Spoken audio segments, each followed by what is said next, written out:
Manolotra ny arahaba tompoko toy izao indray ny fivoaran'ilay rivo-doza Juda ao atsimon'ny Madagasikara ao. Niaina aloha ny heriny na izany naty izany aza dia mbola voasokajy ho forte tempête tropicale hatrany izy, izany hoe mitondra rivotra manodidina amin'ny 70 kilometatra isan'ora ary arahana tafiotra 520 kilometatra isan'ora. Tamin'ny folora maraina teo izy dia mbola tao amin'ny commune Ankiliabo districtn'ny Ampaniry.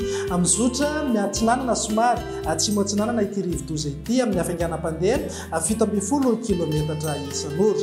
Raha ny vinavina moa dia amakivaky any amin'ny faritra atsimon'ny nosy iny ity rivo-doza ity ho amin'ny anio ary tombanana ivoaka ny ranomasina ao amin'ny districtn'ny Taolagnaro ho amin'ny anio Takarivo.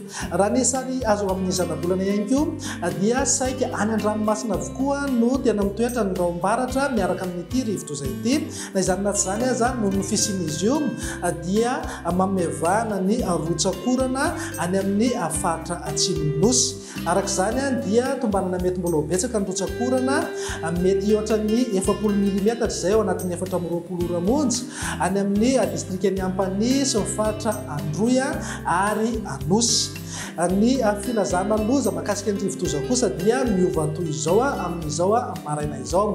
Filazana miloko mena na filazana loza mitatao ho an'ny faritra Androy, Anosy, ny districtn'ny Ampaniry, Betoky Atsimo ary Benenitra. Filazana miloko mavo na filazana loza manampana kosa ho an'ny districtn'ny Vangaindrano, Betoky Atsimo ary Befotaka.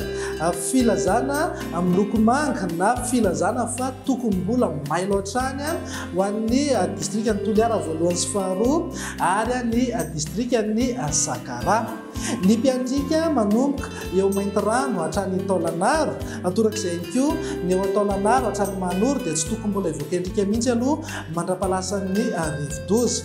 Atorak'izay ihany koa manomboka eo Manoro hatrany amin'ny tanjona Angotsy dia tsy tokony evoaka endrika manomboka Rahampitso satria korotana tanteraka ny toetrin'ny andro an-dranomasina. Raha foana ny toromarika omeny ny manam-pahefana eny fotony soroana ny loza amin'ny édition. Dia izay indray ny vaovao tselatra mahakasika ilay rivo-doza Juda manome fotoananao afaka ora vitsy indray.